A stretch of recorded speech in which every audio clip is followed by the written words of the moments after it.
Ne-a pus o întrebare care pentru noi a definit cel puțin momentul aha pentru noi. Întrebarea a fost foarte simplă. Preferăm să avem 10 victorii cu 1-0 decât să avem o singură victorie cu 10-0. Un element pe care l-am pierdut, inclusiv eu, este necesitatea de a sta concentrat. Salutare prieteni, bine v-am găsit, sunt Andrei Gheorghiu, gazda voastră și îl am astăzi alături de mine pe Ionuț Sas. Bine venit, Ionuț, îți mulțumesc tare mult că ți-ai făcut timp să stai de vorbă cu mine. O să trec un pic ascultătorii prin CV-ul tău pe care l-am studiat și motivul pentru care mi-am dorit să fii alături de noi. În momentul de față ești Senior Vice President de Finance la UiPath. În trecut ai fost partner la Price pe advisory pe taxe. Ești advisor pe taxe certificat de Camera Consultanților Fiscali, fellow ACCA member, în bordul directorilor de la Camera Americană de Comerț în România. Am observat că și Camera Americană de Comerț în Uniunea Europeană și de asemenea membru al Silicon Valley Tax Directors Group. Ai o carieră impresionantă, dar în spatele tuturor acestor titluri și funcții pe care le deții, aș vrea să înțeleg un pic care sunt lucrurile care te pasionează, ce te preocupă în momentul de față. Mulțumesc foarte mult pentru invitație și mă bucur să fiu aici. Ce mă pasionează? O să dau niște răspunsuri un pic mai puțin, să zicem, filozofice și științifice. Mă pasionează foarte mult fotbalul. Sunt un fan al lui Inter Milano. O să mă întrebe lumea de ce țin cu Inter Milano. E vorba de o carte pe care am primit-o de la tatăl meu în 1986, se numea Enciclopedia Fotbalului Internațional. Și acolo m-a atras foarte mult numele internaționale și de atunci am început să urmăresc echipa și sunt un suporter adevărat al lor. La un moment dat îmi plăcea foarte mult să-l călătoresc, mai ales când călătoream pentru mine. Acum călătorim pentru business, e un pic mai... nu e neapărat o plăcere și la fel îmi place foarte mult să citesc. Oh, super! Aici avem o pasiune comună. Când vine vorba de fotbal, din păcate, nu împărtășesc. Eram curios, care sunt temele cu care te confrunți în mod curent legate de tehnologie, legate de tehnologie mai ales aplicată în business? Nu cred că e doar una. Cred că, până la urmă, elementul fundamental nu ține de tehnologie în sine sau de platforma software. Cred că ține foarte mult de schimbarea de mentalitate pe care trebuie să o abordăm. De ce spun lucrul acesta? Pentru că dacă ne uităm în zona, și iau puțin doar domeniul meu, domeniul financiar, cu riscul de a fi puțin egoist și puțin centrat doar pe acest domeniu. Până la urmă, întreaga umanitate are o problemă de sustenabilitate. Ne place să acceptăm lucrul acesta sau nu, asta depinde de fiecare dintre noi. De ce zic că are o problemă de sustenabilitate? Pe lângă partea demografică pe care o vedem în toate țările dezvoltate și țările care tind să fie dezvoltate, inclusiv cum este România, dorința noilor generații de a face acest și de a lucra și de a se specializa în acest domeniu este un pic mai limitată față de ceea ce era în trecut. Iar acest lucru, în țările dezvoltate, dacă mă uit acum la G7, chiar mă duc undeva și spre G20, avem o problemă de natalitate negativă destul de ridicată și cu o demografie care merge într-o direcție, în domeniul nostru, destul de semnificativ negativă. Într-adevăr, există posibilitatea să înlocuiești acest gap de resurse cu colegi care lucrează, să spunem, din țări care tind să fie dezvoltate, gen țările din America de Sud, țările din India, țările din sud-estul Asiei, dar acest lucru nu poate să fie compensat întotdeauna ca atare, pentru că înlocuirea unui om cu un alt om depinde de foarte, foarte multe, să spunem, variabile care țin inclusiv de emoțiile pe care le transmite o asemenea poziție. Și atunci schimbarea de mentalitate vine prin faptul că echipele cu care colaborezi, echipele cu care lucrezi, atât în cadrul UiPath cât și în cadrul ecosistemului, trebuie să fie foarte deschise în a opera noi platforme software, în a face lucrurile într-o manieră diferită, lucru care vine pe de o parte și din faptul că există o accelerare extrem de ridicată în societatea noastră contemporană. Deciziile se iau mult mai repede, deciziile se iau la un moment dat, poate chiar și instinctual, pe baza unui flair, dar asta nu înseamnă că nu există în spate un anumit element prin care echipele și oamenii cu care lucrezi să te ajute. Trebuie să se creeze acel nivel de încredere, acel nivel de simbioză în care tehnologia combinată cu creativitatea umană și cu abilitățile umane să poate să lucreze împreună. Iar acest lucru vine să aducă, să spun, elementele la care mă uit cu adevărat în echipa cu care lucrăm și în UiPath avem și șansa, fiind o companie în domeniul inteligenței artificiale, să facem acest lucru, să fim, dacă vrei, clientul numărul 0 pentru noi.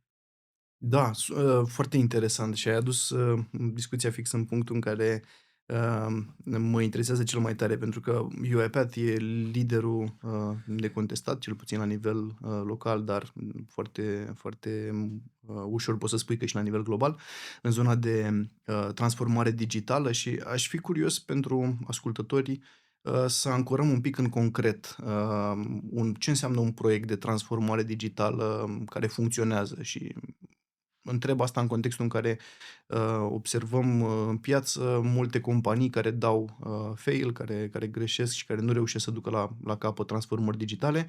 Cu toate astea e clar că UiPath o face, și eram curios să înțeleg de la tine cum și care sunt, ce înseamnă un proiect de succes și poate ne poți da și un exemplu în Da. direcția asta. Aș începe puțin cu un mic pas în spate în partea asta și să spun că, spre deosebire de alte companii, UiPath e o companie sau noi suntem norocoși fiind într-o companie care s-a creat destul de recent și care Mhm. s-a creat de la bun început prin viziunea fondatorului nostru ca o organizație virtual globală.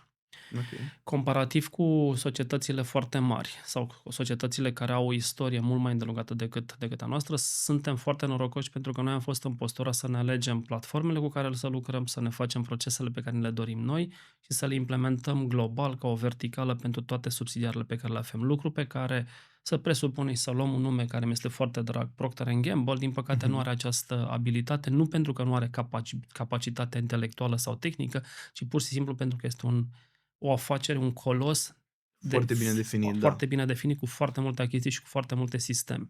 De aceea, n-aș vrea să elimin, să spunem, elementul de ce nu reușesc în alte companii, pentru că este o anumită relație de cauzalitate, inclusiv cu privire de la ce pornești. Este una să pornești de la, să spunem, o companie care lucrează în 80 de țări pe 80 de sisteme diferite și alta să pornești de la o companie care lucrează pe un singur sistem, pe un singur Mhm, proces mhm, global. mhm.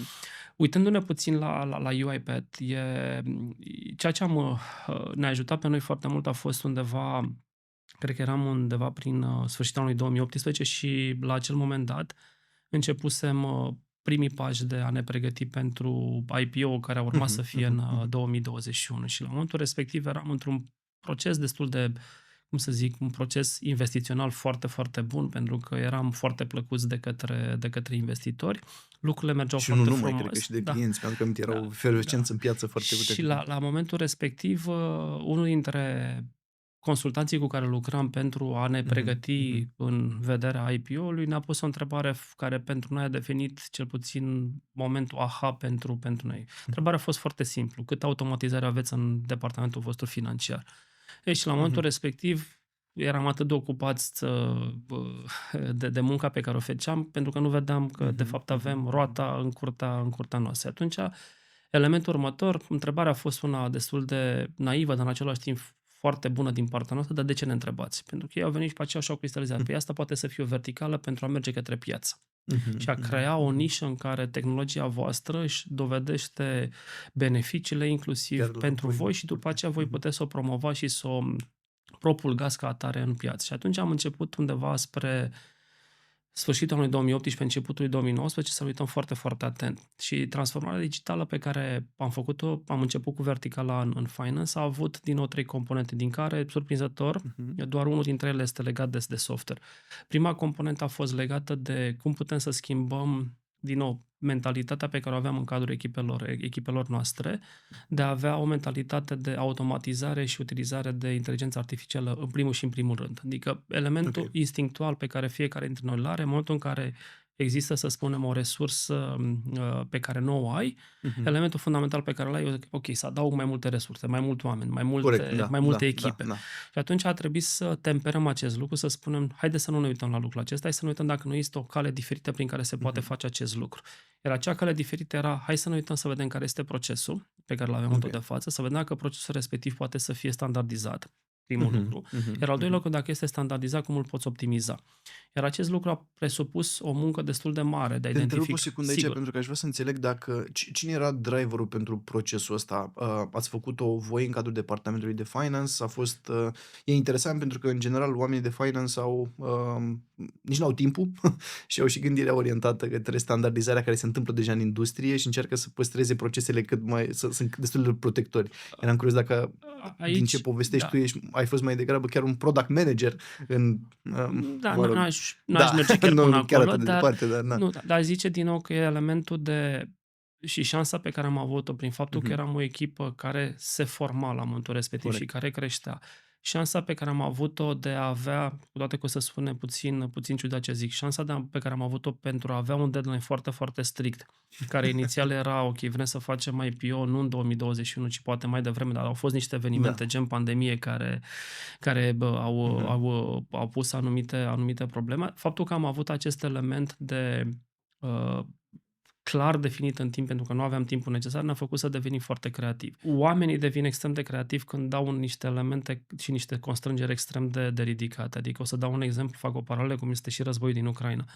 Toate că este un exemplu poate puțin nefericit. Dar modul în care armata ucraineană a reușit să inoveze în ultimii 3 ani depășește cu foarte, foarte mult tot ceea ce au inovat celelalte armate din restul lumii. De ce? Pentru că au avut acest element de constrângere fabulos de critic pentru ei, de a-și apăra țara și poporul.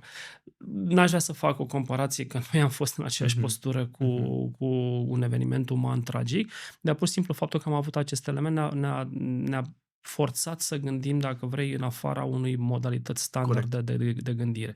Iar modul Nici în nu care aveți am multe mers, alte variante, probabil. Cam da, asta e. nu. Iar pentru că eram o companie care în România reușeam să atragem resurse umane pentru că era un vai foarte, foarte bun. În străinătate, în schimb, brandul nostru de-abia se construia. Ca atare, dacă doreai să iei, să spunem, niște colegi foarte bine pregătiți în zona de finance din US, trebuia să vii cu un job care era super, super challenging pentru ei, foarte motivant și la fel trebuia să plătești peste Pe piață măsură. pentru a putea să-i atragi, să zicem, cineva care lucra la Microsoft să-l atrage în UiPath, riscul, evident, elementul de risc mare. există și atunci trebuie să fie o recompensă financiară pentru ei de asemenea.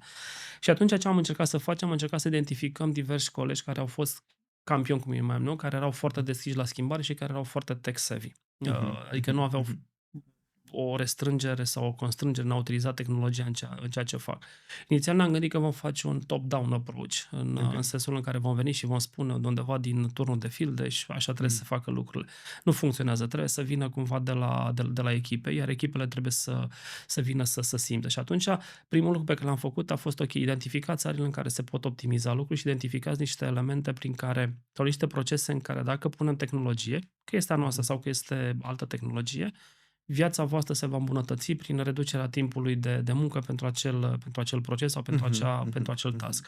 Și atunci, și al doilea lucru pe care l-am avut în discuția asta, în schimbare de mentalitate, și fac o comparație puțin cu hobby-ul meu cu fotbalul, e faptul că ce am mers către colegi și le-am zis, zic, ok, preferăm să avem 10 victorii cu 1-0 decât să avem o singură victorie cu 10-0. Pentru că victoriile aduc victorii și atunci elementul de motivare și elementul de satisfacție în a face ceva va aduce o foame constructivă de a face lucrurile la o scară mai ridicată. În paralel, al doilea punct care a ținut tot de echipe și nu de tehnologie a fost legat de a seta, să spunem, o echipă în cadrul departamentului financiar care să ajute și să ghideze într-o primă fază echipele financiare. Și am creat un centru de excelență care conținea colegi care au solution architects, RPA la momentul respectiv, developeri și business analyst, care lucrau cu echipele pe care le-am identificat și îi ajutau să facă procesele și produsele respective automatizabile mult mai repede față de un proces standard în care fiecare învăța să utilizeze tehnologia. Și acest lucru a fost după aceea un fel de bulgără de zăpadă, pentru că pe măsură ce erau noi idei, colegii învățau de la echipa de COE, echipa de COE reușea să crească și mai mult și atunci lucrurile au început să meargă în direcția potrivită. Iar al treilea pale, care este element de tehnologie, ne-am uitat și ne-am uitat și am zis, ok, suntem într-un moment în care trebuie să ne hotărâm care va fi ecosistemul nostru financiar. Vorbesc acum de anul 2018, început de 2019. Și atunci am zis, ok, bune sau rele, alegem variantele respective. În procesul P2P asta, în procesul Ok. hire to retire asta, în procesul de, să spunem, de record to report, asta este ERP-ul. Dar ceea ce ne-am impus a fost ca toate aceste elemente să comunice între ele în mod real, iar comunicarea să se facă acolo unde nu există o implementare sau o conectare nativă, să se facă utilizând UiPath, tehnologia noastră. Și asta ne-a făcut undeva ca pe la începutul 2019, împreună cu ceilalți colegi din Finance, să începem să construim foarte, foarte bine ecosistemul, să punem automatizările și doar ca să dau niște elemente, că ăsta este primul element din dezvoltarea noastră și pot să merg la elementele 2 și 3, unde 2 l-am finalizat, al 3-lea stăm în curs de. Am ajuns în ipostaza ca dacă ne uităm la din 2019 până la realizarea IPO-ului în 2021, și nu o să pun cifre aici pentru că sunt relative, noi suntem o companie mică, din nou, comparativ cu societăți gen Procter Gamble, sau suntem o companie mare comparativ cu un startup din, să spunem, care se naște în centrul și estul Europei. Dar în cei 3 ani de zile, noi am crescut, cifra noastră de afaceri a crescut cu peste 300%. Numărul de clienți a crescut de la undeva 3.000 de clienți, undeva spre 10.000 de clienți. Echipa financiară a crescut doar cu 10%.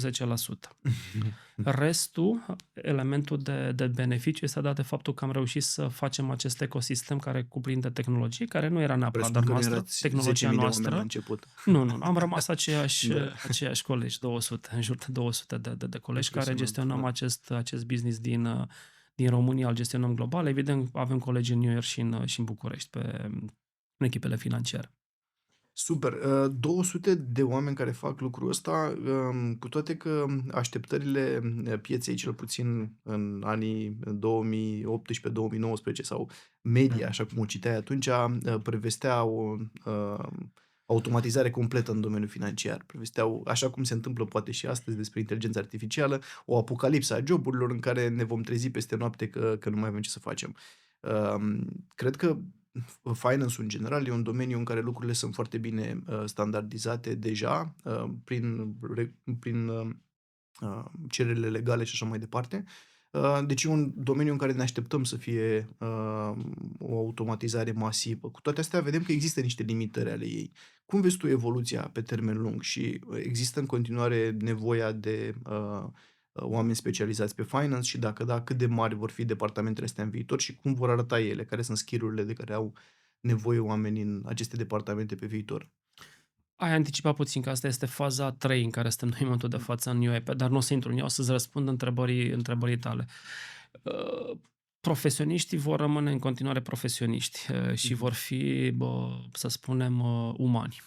Asta nu înseamnă că un profesionist în domeniul financiar nu se va folosi foarte mult sau pe o scară mai largă de inteligență artificială sau de alte tehnologii care să-i facă munca mult mai ușoară. De ce? Și nu zice că este o apocalipsă. Este, din perspectiva mea, un element care, dacă ne uităm la ceea ce spuneam inițial, dintr-o perspectivă a sustenabilității și a modului în care asemenea departamente trebuie să funcționeze, suntem cumva obligați în anumite teritorii de pe acest mapamon să facem acest lucru, pentru că nu avem resursa umană necesară. Și atunci trebuie să o înlocuim cu ceva. Adică iau un element care e un pic mai puțin plăcut pentru marea parte a oamenilor, partea de impozite și taxe. Un departament de fiscalitate va exista întotdeauna. Faptul că, dacă ne uităm în Statele Unite și studiul bazat și emis cu 2 ani, faptul că în zona de fiscalitate nu există la momentul de față niciun lider de departament de fiscalitate, nicio companie care să fie din generația Y, deci ultimul este din generația X, e un lucru care îți dă un semn de întrebare care este sustenabilitatea unei asemenea profesii în viitor ca atare. Tehnologia va trebui să fie acolo pentru că taxele, din păcate, nu vor dispărea. Se vor schimba, se vor modifica, dar nu vor dispărea. Acum, apocalipsa pe care, și folosesc metafora pe care ai spus-o tu, ea nu cred că va veni și o să explic de ce. Și de ce n-a venit atât de repede. În primul și în primul. N-a venit atât de repede pentru că companiile nu au realizat cât de departe sunt de a avea o standardizare a proceselor în care operează. Al doilea lucru este un lucru care, chiar dacă faci această standardizare a proceselor, vor exista excepții. Mhm, mhm, mhm. Excepțiile respective, în momentul în care vorbeam, să spunem, de anii 2020, 2019-2020, în care au apărut primii algoritmi care automatizau inclusiv primii. Nu au apărut atunci, au Da, apărut da, da, mult mai da. devreme, dar lumea a început să Au devenit se populari și utilizeze pe o scară da. mai largă. Uh, Ei sunt într-un element în care, cum numim noi în UiPath, reușesc să facă optimizarea și automatizarea unor procese sau unor arii determinabile, deterministe. În sensul în Ok. care e un lucru la care e o sumă foarte ușoară. A plus B Mhm. egal C. O automatizare va ști să facă acest lucru foarte ușor. În momentul în care apare ceva relativ, în sensul în care A plus B poate să fie D, știu că sună Mhm, mhm, puțin mhm. ciudat, datorită unor conjuncturi și anumitor evenimente care nu sunt în controlul procesului. Să spunem, Corect. există o grevă foarte mare în Franța sau este Mhm, perturbat mhm. datorită unui atac de cyber security tot elementul de electricitate într-o anumită țară. În momentul respectiv va trebui să existe un element care este nedeterminabil, Mhm, non-deterministic, mhm, după mhm. cum îl numim noi, la care va exista un element de emoție, un element de flair, un element de instinct din partea ori a algoritmului, ori Mhm. a individului sau a individului care operează acel algoritm. Și sunt cele două variante în care poți să lași acest lucru la nivelul algoritmului, dar aici există riscul ca acel algoritm în primele faze să halucineze. Și dacă Mhm, mhm. halucinează și îți dă un răspuns greșit, cel pe care vrei să-l auzi, implicit și decizia ta va fi una greșită. De aceea, cred că elementele în care departamentele financiare vor fi cu adevărat profund modificate, Mhm. dar încă o dată, eu nu cred că elementul uman va dispărea, Ok. va fi elementul în care ne aflăm în momentul de față în societatea globală, în sensul în care combinarea între asistenți virtuali, agenți, Mhm, pe mhm, scurt, mhm. cu automatizare, cu un element de cyber security pentru a fi sigur că folosești datele într-o manieră corectă și mai ales cu implicarea pe anumite decizii în continuare a individului, va fi elementul în care departamentele financiare vor opera și vor funcționa în viitor. Ok, foarte interesant. Cum ar trebui să se pregătească un lider de business, fie că e vorba despre un SME, un CEO de companie mică de la noi, sau chiar de cineva din C-level-ul corporațiilor care își desfășoară activitatea aici? Care e pasul cel mai important pe care trebuie să-l facă vis-a-vis de înțelegerea inteligenței artificiale? Și așa cum ai dat tu exemplu de agenți, care sunt nevoile pe care ar trebui să le satisfacă rapid, cel puțin la nivel de cunoaștere, acești oameni. Mi-ar fi plăcut să spun că este un exercițiu în care toată lumea pornește cu aceeași șansă. Mhm. Și din punct de vedere intelectual, cred că toată lumea pornește cu aceeași șansă. Din punct de vedere financiar, din păcate, CEO unui startup versus CEO sau CFO unei companii care este Fortune 100, va exista o disparitate foarte mare cu privire la cât de mult vei putea investi astfel încât să-ți antrenezi acei agenți. Pentru că, până la urmă, agenții respectivi devin din ce în ce mai deștepți, devin din ce în ce mai uh, uh, utilizați într-o manieră corectă de către oameni, plus ei dau răspunsurile corecte pe măsură ce au din ce în ce mai multe date și Mhm. pe măsură ce există din ce în ce mai multă utilizarea lor. De aceea, de ce spun că intelectual, să spunem, cele două Mhm. părți sunt la același, pornesc de aceeași linie de start, dar cumva, din punct de vedere financiar, resursele pe care le au corporațiile mari sunt mult mai mari, efectiv și prin volumul Evident. de date pe care îl au. Cred că elementul de a te pregăti pornește în a înțelege că câteodată utilizarea unor cuvinte, și o să folosesc termenul în engleză, buzzwords, gen Mhm. artificial intelligence will replace people or will do something, trebuie să fie bazat și pe anumite elemente tangibile și concrete pe care le pot face. Ceea ce s-a întâmplat în ultimii ani, din experiența noastră, este că foarte multe proiecte au fost inițiate și după aceea suspendate sau au avut un anumit grad de eșec și încă o dată eșecul nu Mhm. este rău, pentru că din asta învățăm ca Corect. omenire. A fost legat de faptul că lumea a crezut că e un panaceu universal și că punând, Mhm. să spunem, un large language model, indiferent care este acela, că e Gemini, că e Claude, că e Da. ChatGPT, că e DeepSeek, în funcție de Mhm. preferințele sociopolitice ale fiecăruia dintre noi, ele vor rezolva automat toate problemele din cadrul unei organizații. Nu este acest lucru. Trebuie să înțelegi prima oară ce face acel limbaj, ce înseamnă acea, să spunem, tehnologie pe care o utilizezi, dar după aceea cred că trebuie să te întorci din nou la partea de elemente basic, pentru că dacă te uiți puțin și o să folosesc și îl citez aici pe Daniel, pe fondatorul nostru, dacă te uiți la inteligența artificială, este precum creierul dintr-un corp uman. Dar creierul dintr-un corp uman nu poate folosi singur fără scheletul lui. Toate procesele și toate automatizările din spate sunt scheletul acelei inteligențe artificiale care poate să funcționeze în mod viabil. În momentul în care reușești să faci corpul uman și reușești să-l faci într-o manieră în care să transpui, evident, din nou, ca o metaforă, să transpui în elementele de utilizare a inteligenței artificiale, în momentul respectiv vei avea, să spunem, niște procese end-to-end în care cu adevărat tehnologia poate să aducă niște beneficii și niște sinergii extrem de ridicate. Și revenim din nou puțin la ceea ce ziceam la începutul conversației noastre. Nu toate organizațiile sunt într-un moment în care să aibă totul standardizat și toate procesele să fie optimizate la nivelul maxim și nu toate organizațiile au început să se uite care sunt dilemele, să spunem, în care vor să lase în continuare omul să decidă sau lasă algoritmul să decidă în numele lor. Pentru și o să dau un exemplu foarte simplist. Este una să lași algoritmul să decidă care este biletul de avion și care este locul pe care vrei să-l iei într-un avion. Până la urmă, asta e. Și alta să lași algoritmul să decidă, de exemplu, trebuie să dau afară 1000 de oameni la fabrica din Pitești, de la Renault, sau trebuie să dau 1000 de oameni de afară la fabrica Renault din Argentina, să spunem. Nu știu dacă există acolo. Fabrică, îmi cer scuze dacă nu există și îmi cer scuze că am folosit numele unei companii. Da. Bun.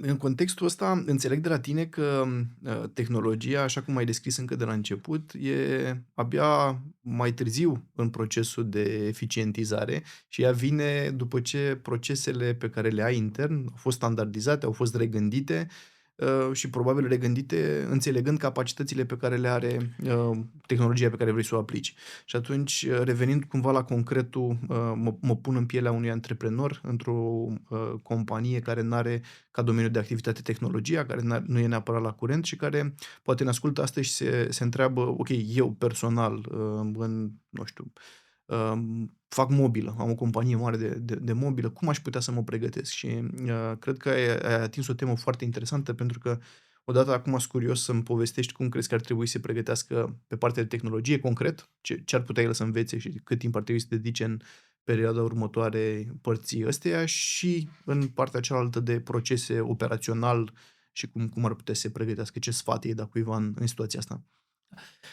Până la sfat o să încep puțin cu elementul la care tehnologia, dintr-o perspectivă a capacității computaționale, ea deja există. N-aș vrea să se înțeleagă că tot ce a fost creat ca Gen AI nu are putere necesară. Ba, e o putere chiar fabuloasă.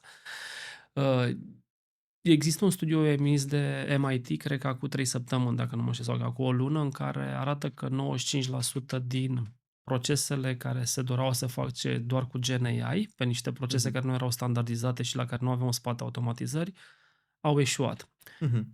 Eșecul nu este datorită tehnologiei de Gen AI.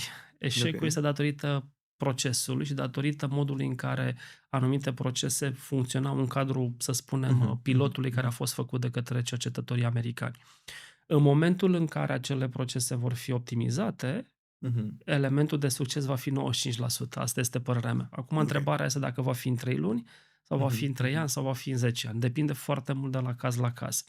Ca atare, elementele prin care, ca să închid și la întrebarea precedentă, elementele prin care oamenii trebuie să se pregătească pentru asemenea lucru este să se uite prima oară la ceea ce au, să se uite să vadă, ok, cum fac mai bine ceea ce fac și la fel elementele care trebuie să pun tehnologie sau nu. Acum, un exemplu cu un antreprenor la început de drum într-o anumită industrie și ai luat industria mobilă, nefiind absolut deloc un specialist acolo, dar bănuiesc că în primul și în primul rând trebuie să există să alegi o tehnologie care să fie cât mai flexibilă, dar în același timp cât mai potrivită la început de drum, dintr-o perspectivă, pentru industria ta. Și acest lucru trebuie să te uiți și să găsești acele pachete software, până la urmă. Că unul va fi un element de producție, să spunem, s-ar putea să fie un element de record to report doar, s-ar putea să fie un element de logistică în cazul în care faci și livrarea de mobilă, să te uiți puțin să vezi exact care sunt soluțiile cele mai potrivite pentru tine și trebuie să fie un element în care, înainte de a alege, Propunerea mea ar fi să se pună mai multe alternative cu privire la pachetele software pe care vrei să folosești și să faci pur și simplu un return on investment sau cost Mhm, versus mhm, beneficiu, mhm, să vezi la ce ți se potrivește la nivelul, la momentul potrivit de dezvoltare și care este și capabilitatea de a scala pe soluția pe care mhm, mhm, o vei alege în viitor, astfel încât pe măsură ce ține obunic, business-ul crește, mhm. acele aplicații software să poată să livreze la nivelul optim ca să nu spună în pericol modul de desfășurare activității. După care, cred că este foarte important să desenezi modul ideal în care vrei să se întâmple anumite lucruri în cadrul organizației tale. Și aici s-ar putea ca unii să fie foarte rigizi, s-ar putea ca unii să fie foarte flexibili, dar până la urmă e elementul la care trebuie să te gândești și să zici, ok, este modul în care Mhm, vreau să mhm, operez. La momentul în care ești foarte, foarte rigid, atunci poți să mergi pe un pachet care este off the shelf și să-l iei mhm, mhm, și să mhm. începi și pe baza lui să pui alte elemente prin care să pui Corect. inteligența artificială și să-ți dea niște insight-uri. În cazul în care ești un antreprenor care ești extrem, extrem de creativ și extrem, extrem Mhm, de în afara procesului, și nu zic mhm. într-un sens negativ, absolut deloc, Da. în momentul respectiv să mergi să iei o soluție care este foarte rigidă, nu ți se va potrivi. Și atunci Ok. trebuie să găsești o soluție software care este foarte ușor adaptabilă Mhm, și care mhm. poate să-ți aducă foarte multe add-on-uri din alte aplicații, astfel încât să-ți urmărești până la urmă interesul tău. Uh, La fel, cred că elementul fundamental ține și de modul în care un asemenea antreprenor își va alege, să spunem, Mhm, echipele, pentru că în cazul în care mergi într-o zonă rigidă, din exemplul meu, atunci trebuie să ai niște oameni foarte bine pregătiți pe zona respectivă rigidă și încă o da. dată nu este în sens negativ. În cazul în care mergi pe o soluție care este puțin mai flamboiantă, va trebui să ai niște oameni foarte creativi și care sunt foarte deschiși la a testa noi procese și noi aplicații software. Și să te obișnuiești cu schimbarea asta și Da, până la urmă să fii da, și dispus să schimbarea investești în... să fie parte Da, din DNA-ul acelei companii. ADN-ul acelei companii, am zis în engleză. Da, mi-am dat seama. Bun, din perspectiva ta globală, să zic, ai avut acces și ai în continuare și vezi cum se mișcă piața atât la noi, dar și în Uniune, dar și în Statele Unite. Sunt curios să faci o comparație și să-mi zici cum vezi piața noastră locală, România, în contextul ăsta global și dacă avem șansa să jucăm un rol la nivel regional în inovație și tehnologie și care sunt lucrurile pe care trebuie să le facem sau pe care trebuie să le facă mediul privat de la noi ca să devenim competitivi în lupta asta. E o întrebare un pic grea și nu știu să dau și un răspuns care să fie constructiv și cât de cât optimist.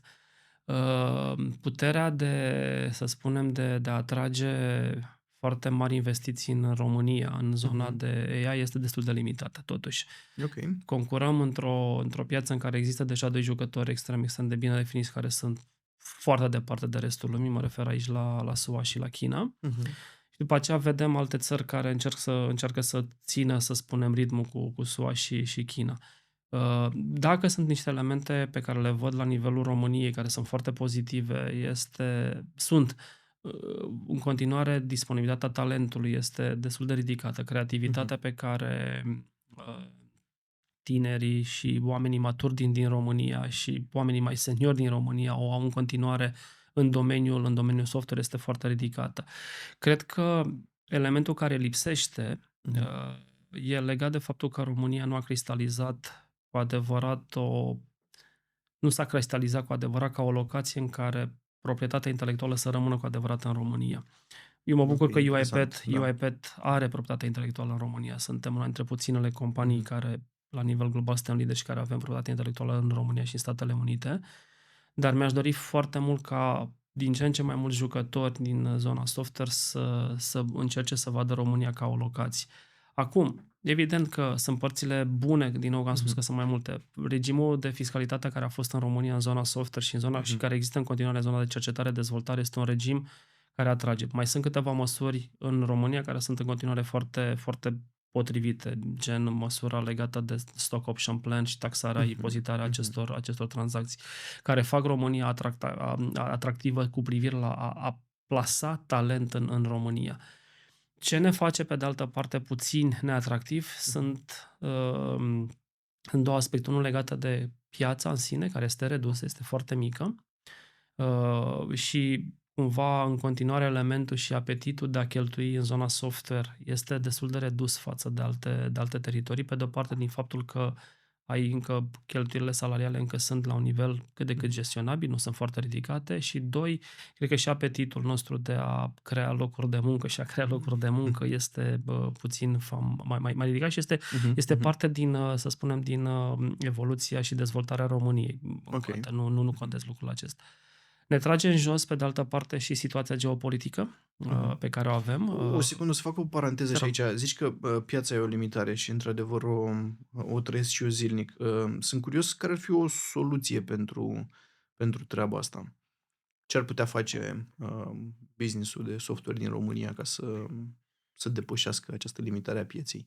Mă gândesc aici la o accelerată încercare de a pătrunde piețe europene sau... Eu mai referam la piața din România, că este Ok. limitată. Este o piață redusă, până la urmă, și nu neapărat s-ar putea să nu am eu toate informații, dar înțeleg că în zona de B2B, piața de software este de 100 de milioane de euro în România anual. Dacă o compar cu piața din Statele Unite, asta e... Da. Nici nu vreau să fac procentul, pentru că suntem ridicol de mici comparativ cu elementul de acolo. Dar cred că piața este limitată pe de o parte pentru că suntem o țară mai mică, pentru că avem o populație, din păcate, care scade și ca atare inclusiv elementele de utilizare a aplicațiilor software până la urmă. Nu sunt oameni care să utilizeze până la urmă. Da. Cam asta e piața. Faptul că România ca economie, din păcate, nu din păcate, cred că e și conjunctura, dar aș vrea să o pun din nou, că e un element de dezvoltare. Economia noastră de piață s-a născut în 1990, ca să fiu foarte optimist, deși aș putea să spun că s-a născut undeva mai spre anii 2000. Hai să mergem istoric, să spunem, born 1990. Economia noastră de piață s-a dezvoltat în primul pe un model de afaceri care era un model pe de o parte inițial de costuri foarte, foarte reduse și ca atare eram o piață, un debușeu în care resursele umane erau folosite, iar produsele erau trimise fără o valoare adăugată în alte părți. Dar după aceea ne-am transformat ușor într-o țară, în momentul în care partea de servicii a crescut din ce în ce mai mult, ne-am transformat într-o țară de outsourcing, care este exact același lucru care era înainte, să zicem, în zona textilă sau în zona de producție.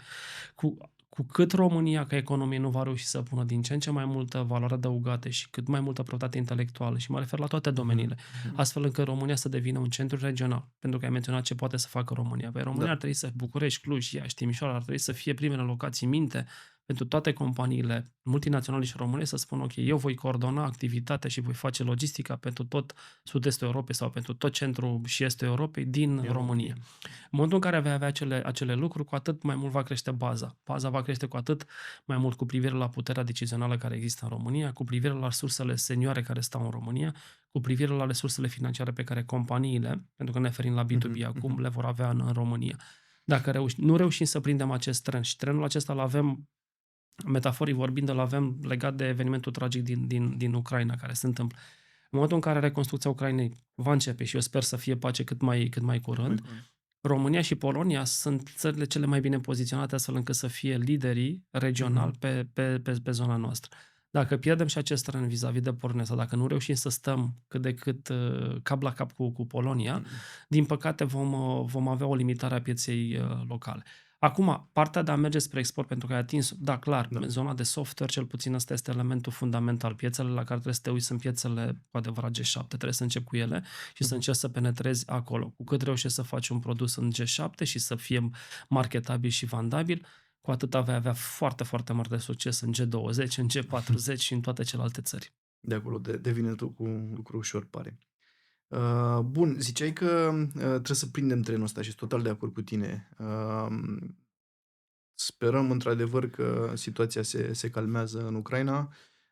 Cu toate astea, sunt curios că ce ar trebui să facem noi ca piață, mă rog, sau mai degrabă jucătorii din piața asta ce ar trebui să facă ca să facem acest salt real spre inovație. Și aici întrebarea are două laturi. Una în care sunt curios cum vezi tu că ce ar trebui să facă mediul privat, iar ce ar trebui să facă și statul în relația asta ca să faciliteze șansa noastră sau să ne crească șansa de a deveni acești lideri regionali?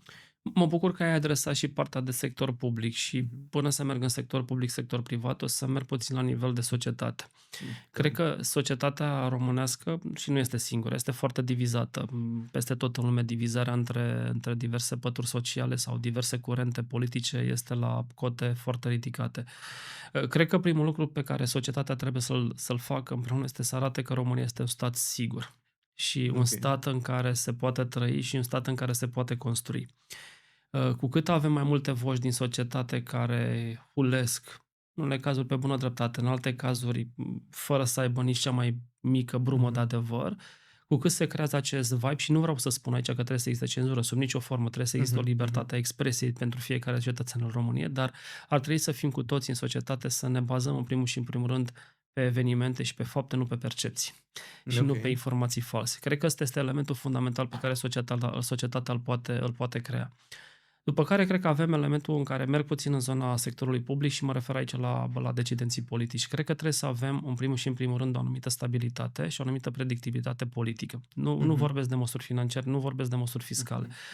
Cu cât avem în momentul de față o coaliție de guvernare care poate să funcționeze în mod natural, cu atât va fi mai bine pentru România. Cu cât coaliția, și îmi dau seama că politica presupune Mhm. și anumite, să spunem, anumite dezbateri de idei care se poartă nu neapărat întotdeauna cu ușile închise, se mai poartă și în mediul public. Cu cât ai mai multe dezbateri de idei și mai multe contradicții în cadrul unei coaliții, cu atât imaginea pe care o creezi la nivel local, cât și la nivel extern, mai ales la nivel extern, retrogradează România pe o scară, și nu mă refer aici la rating de țară sau tot, dar Da, da, retrogradează da. România pe o perspectivă de a alege de ce să merg în țara respectivă. Și încă o dată, nu zic că România este un exemplu rău, pentru că sunt Da. foarte multe alte exemple rele, dar pentru a putea fi un exemplu pozitiv și a prinde acel trend, trebuie să vii să faci ce nu fac ceilalți. Mhm. Să fii Mhm. tu Mhm. exemplu foarte, foarte bun. Elementul în care societatea, sectorul public și decidenții politici ar putea să vină să comunice și să colaboreze cu sectorul privat, pentru că până la urmă este un element de comunicare și de colaborare. Până la urmă, că să-i taie cheltuiala respectiv, să adaugă impozitul respectiv, că există o anumită, să spunem, presiune socială pe anumite aspecte, lucrurile acestea trebuie să fie comunicate și discutate. Sper ca lucrul acesta, pentru că în cursul Da. acestui an a fost destul de complicat pentru actualul guvern să aibă timpul necesar să-și ia timpul pentru comunicarea Mhm. aferentă, dar sper ca în viitor aceste lucruri să se întâmple. Cred că, din nou, ca element de securitate, pentru că eu ca investitor sau tu ca investitor, până la urmă vrei să-ți păstrezi banii într-o țară care este sigură și în care Corect. proprietatea ta privată va fi garantată Garantată. prin lege și va fi apărată în caz de nevoie. Cred că elementul de securitate și apărare este un element fundamental și strategic vorbind, continuarea parteneriatului cu Statele Unite și cu NATO este extrem de critic, cumulativ cu elementele de apărare din proiectele din zona Uniunii Europene, iar după aceea participarea, să spunem, sau prezentarea României în fapt ca un element de securitate și stabilitate în regiune ne va duce în direcția respectivă. Ce ar trebui să facă sectorul privat? Cred că sectorul privat ar trebui să continue să investească și să aibă încredere. Elementele, și îmi dau seama nivelul de frustrare pe care sectorul privat, pentru că sunt de acolo, pe care l-ai în momentul în care se anunță ceva peste noapte, care îți impactează business-ul respectiv. Cred că elementele prin care sectorul privat ar putea să înțeleagă anumite considerente care țin de comunicare, care trebuie să vină prima oară din sectorul public spre sectorul privat, va fi primul pas de a avea acel dialog cu adevărat constructiv. Elementele după aceea de creativitate, de inovație, ar trebui să fie prezente. Suntem într-o postură la care, dacă ne uităm după, să spunem, căderea regimului comunist, nivelul totuși de creștere la României, dacă ne uităm la cei câți ani sunt până acum, undeva la 25 35 de ani.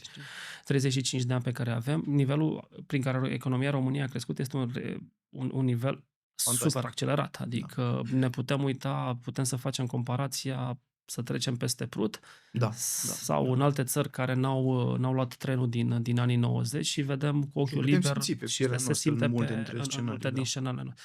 Ca atare, elementul de a investi și de a avea în continuare încredere că este o locație potrivită și la fel din nou, revin la elementul la care România să fie pusă pe hartă ca fiind un hub regional în care o mare parte din decizii se pot lua aici pentru regiunea respectivă, prin a avea anumite funcții și a atrage anumite funcții de conducere să fie în România, acumulat în cazul unor industrii care sunt să spunem, mai intangibile, precum industria software, de a avea proprietatea intelectuală în România, vor putea da acel boost investițional.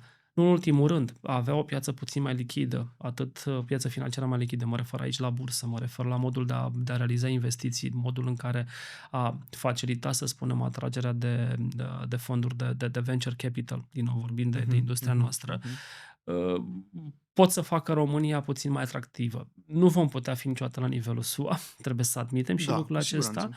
dar trebuie să ne uităm puțin și să ne alegem elementele de comparabilitate și modul în care am putea să spunem, să concurăm în mod real, să spunem, cu UK sau cu Franța sau cu Germania în anumite domenii. Cât de mult crezi că cade în sarcina mediului privat sau în sarcina mediului public educația? Că mă gândesc, cel puțin din perspectiva mea, e elementul crucial care ne garantează șansele cele mai mari pe termen mediu și lung.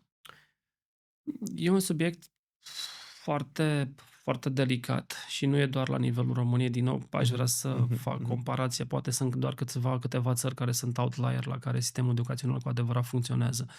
Dar, da, elementul de înțelege și de a face, să spunem, educația într-un mod diferit, nefiind un specialist în domeniul ăsta, dar cred că trebuie să ne uităm puțin, în primul și în primul rând, la curicula pe care o dorim, la materiile pe care le dorim, la fel elementele pe care am dorit ca popor sau ca nație să le avem strategie. Pentru că dacă, iau un exemplu care nu e din domeniu, dacă noi hotărâm că agricultura este domeniul strategic și considerăm că agricultura va duce România la nivelul următor, atunci, evident, și sistemul educațional, pentru că este un element cu un ciclu foarte lung de implementare, elementele din sistemul educațional care sunt legate de agricultură ar trebui să fie prezente.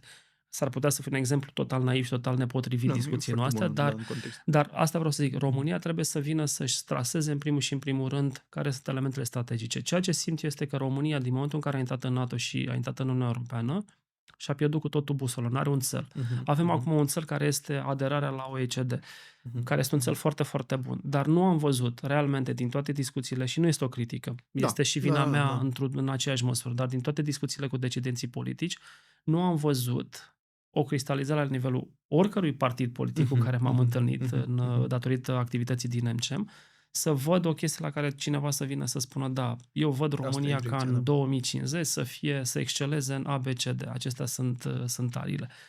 De asta am și adus în discuție sectorul privat, pentru că lipsa de acțiune din sectorul public poate fi, poți să o aștepți, să aștepți să se întâmple, iar dacă vezi că nu se întâmplă, cred că mai devreme sau mai târziu sectorul privat trebuie să ia atitudine și să facă mișcări în zona asta.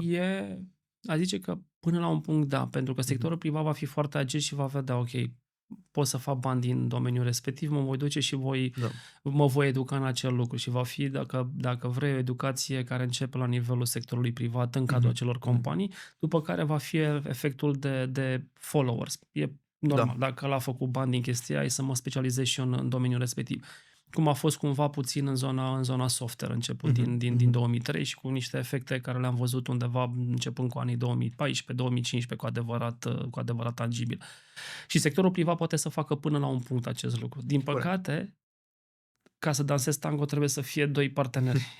Dacă vrei să faci și să excelezi cu adevărat, ia un domeniu, dacă vrem să excelăm cu adevărat în zona de defense, nu vei putea face acest lucru fără sectorul public. Corect. Pentru că cu toate că vrei să faci o chestie duală în care, să spunem, aplicațiile software să poată să fie folosite atât pentru uz civil cât și pentru uz militar, dacă de partea cealaltă a baricadei nu există această deschidere, din păcate vei folosi aplicațiile software doar pentru uz civil. Din nou, e un element. Plus Dar sectorul privat, face asta și sectorul privat are elementul la care până la un punct și până la un grad de maturitate, să spunem, pe anumite segmente, va putea să modeleze inclusiv sistemul educațional. Dar nu va putea să-l modeleze într-o manieră întru totul, pentru că este și ceva ciclic, adică până la urmă s-ar putea să fii, nu știu, luăm din nou industria software, nivelul de dezvoltare al cunoștințelor inginerilor se schimbă în timp, adică... Ok, care sunt skill-urile perioadei ce urmează? Și mă refer aici la indivizi, la cum ne putem noi pregăti, fie că e vorba de lideri, fie că e vorba de oamenii, așa cum ziceam, care au funcțiile de leadership pentru companii de afară. La noi, care e setul de skill-uri pe care trebuie să-l dezvoltăm în perioada următoare, necontând neapărat domeniul de activitate, să zic. E părerea personală aici, Da. și s-ar putea din nou unele să greșesc, în altele să am un mic gram de adevăr. Dar cred că, în primul rând, puterea de a asimila volumul de date pe care îl gestionează în momentul de față un om, va fi un element fundamental în a te face a avea succes mai mare față de altă persoană. Și prin puterea de a analiza date, mă refer Dă-mi un atât la exemplu, date da. financiare, Ok. cât și la, să spunem, la a reuși să cerni ce informație este cu adevărat relevantă pentru tine la un moment dat în timp. E informația de pe X, Mhm, e mhm, mhm. informația de pe LinkedIn, e Te informația referi la din gândirea ziar. critică, cumva. Gândirea critică Ok. și gândirea analitică asupra Mhm. acestor aspecte. După aceea, aș zice că un element pe care l-am pierdut, inclusiv eu, este necesitatea de a sta concentrat Mm. asupra unui punct, de a fi cu adevărat în tema respectivă, că e vorba de 5 minute, că e vorba de o oră, că e vorba de 2 ore, în funcție de fiecare element. Cred că ne-am pierdut puțin elementul de concentrare, care vine și datorită faptului că avem tehnologia în momentul de față în mână și Da. tehnologia ne poate ajuta foarte, foarte rapid. Dar cred că elementele de a avea o introspecție, și nu mă refer aici la gândiri filozofice, dar a te Mhm. gândi care este calea cea mai potrivită și a avea Asta cu inspirația cea gândurile mai tale. da? Inspirația e un al doilea element pe care îl văd. Al treilea pe care îl văd este elementul și capabilitatea și adaptabilitatea de a colabora atât cu oameni cât și cu asistenți virtuali. Mhm. Și a Interesant. reuși să știi cu cine să povestești și ce element să accesezi pentru a putea lua decizia cea mai corectă pentru tine. Pentru că, la un moment dat, ca să dăm un exemplu, Google nu e doctor. Mhm, Cred că mhm. câteodată e mai bine să vorbești cu un specialist, un medic, pentru că vei găsi și empatie și vei găsi și elementele necesare, cunoștințele tehnice de care ai nevoie. Asta nu înseamnă că Google sau un AI nu-ți va da aceleași informații, dar nu ți le va da cu empatie.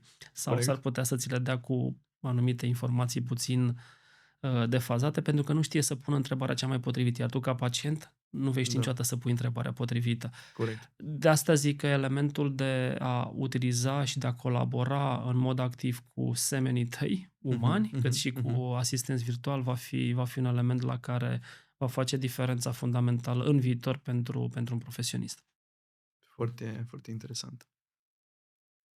Spune-mi, te rog, ce obicei zilnic crezi că te-a ajutat cel mai mult în viață până acum? În carieră mai degrabă decât în viață, da. Cred că sunt diverse momente în timp, nu cred că e unul Da. singur. Dacă stau să mă uit la cel de acum, este faptul că reușesc să mă plimb spre birou și înapoi de acasă, care e un element în Pe care jos. pe jos, da, Mhm. da. E un element care îmi dă, să spunem, timpul de care spuneam, câteodată mai lucrez, câteodată mai gândesc, câteodată mai pur și simplu doar, să spun, admir ceea ce este în jur. Ok. Inteligența artificială e mai mult o amenințare sau o oportunitate pentru angajatul de rând? Oportunitate, Nu oportunitate, cu siguranță. cu De ce? siguranță. Uh, Îți eliberează foarte mult timp, în primul și în primul rând, pentru anumite arii pe care le ai. Evident, ai dat un exemplu cu mobila, să spunem, inteligența artificială va putea înlocui omul în a face mobilă până la un punct, pentru că și o piesă de un mobilier va avea, să spunem, trebuie să aibă atingerea umană astfel încât să-i dea, să spunem, touch-ul final pentru a fi cu adevărat ceea ce își dorește clientul final. Dar, clar, o oportunitate. Ok. Cea mai importantă lecție pe care ai învățat-o despre leadership în, nu știu, să zicem, ultimii 5 ani? A eșua. Ok, dezvoltă puțin, te rog.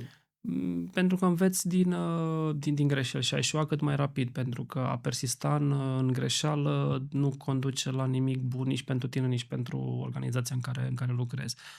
Nu pot să spun că am fost exemplul cel mai bun în a lua deciziile cele mai rapide când mi-am dat seama că Mhm. este ceva greșit, dar dacă mă uit în trecut, cred că ar fi trebuit să le fac mult mai repede și pe aceea să nu le repeți. Cred că ăsta este elementul fundamental pe care l-am învățat. Ok, mulțumesc. Ce te enervează cel mai tare când auzi vorbindu-se despre transformare digitală? Uh, uh, Utilizarea buzzword-ului, cred că ăsta este elementul fundamental și faptul că câteodată se folosesc niște clișee care nu sunt neapărat stăpânite cu adevărat de către oamenii pe care le folosesc. Ok. Dă-mi un exemplu, te rog. Nu știu, ceva de genul Gen AI va reuși să optimizeze procesele noastre cu mai mult de 80% în următorii 2 ani.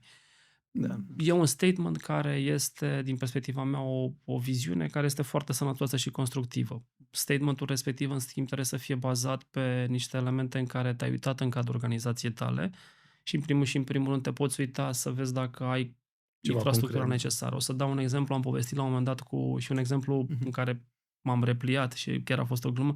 Povesteam cu CFO unei divizii foarte mici dintr-o companie, unei divizii mici, nu foarte mici, unei divizii mai mici dintr-o companie foarte mare germană, care era în continuare deținută de către o familie și povesteam de transformarea digitală în echipa lor financiară și am povestit puțin cam ceea ce am povestit și aici, modul în care am schimbat și una dintre greșelile mari pe care am făcut-o era că la începutul conversației trebuia să întreb, ok, te rog să-mi spui care e structura echipei tale. Și am mers cu discuția, a fost foarte bună, CFO de partea cealaltă foarte deschis, dar la un moment dat mi-a zis, ok, eu nu-ți hai să luăm o pauză, trebuie să spun ceva. Și zic, te rog, echipa mea are 5 oameni, iar oamenii respectivi sunt în jur de 50 de ani.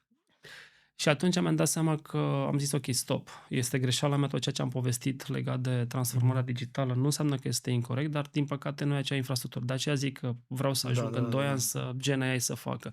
Și infrastructura presupunea un element un pic mai ridicat. De ce? Pentru că acea, să spunem, cultura organizațională din acea companie germană presupunea ca ei să aibă grijă de oamenii lor până la pensionare, ceea ce înseamnă că trebuia să schimb puțin echipa din mers. Și iar această schimbare se putea întâmpla într-un an, 2, 5, 10 în funcție de nivelul de, să spunem, de pensionare al colegilor existenți.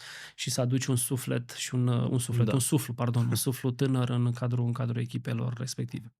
Ok. Care e un sfat de business pe care îl consideri greșit, dar îl auzi în mod frecvent? Sfatul este foarte bun, dar în business cred că e un pic ușor, trebuie să fie rafinat.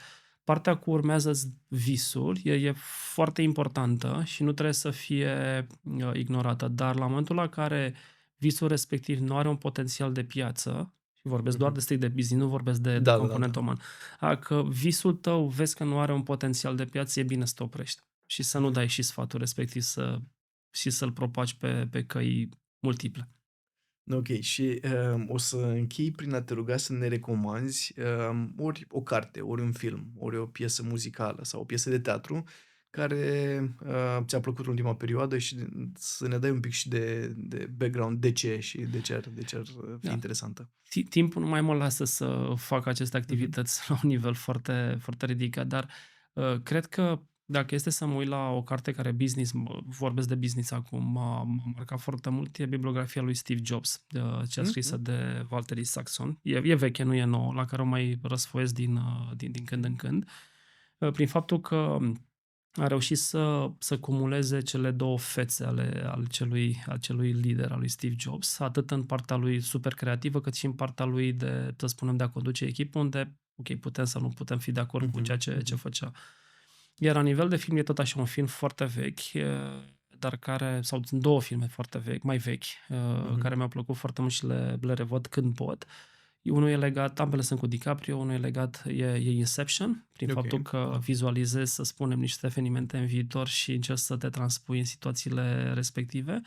Și al doilea a fost The Departed, cu el și cu Jack Nicholson, care la fel mi-a plăcut la nivel de acțiune și modul în care, să spunem, elementele și mintea umană puteau să combine anumite aspecte la care nu mă puteam gândi. M-a surprins filmul acela cu totul. Îți mulțumesc tare mult, Ionuț. A fost o plăcere să conversăm astăzi și mulțumesc cu atât. Mulțumesc mult de tot. Mulțumesc mult.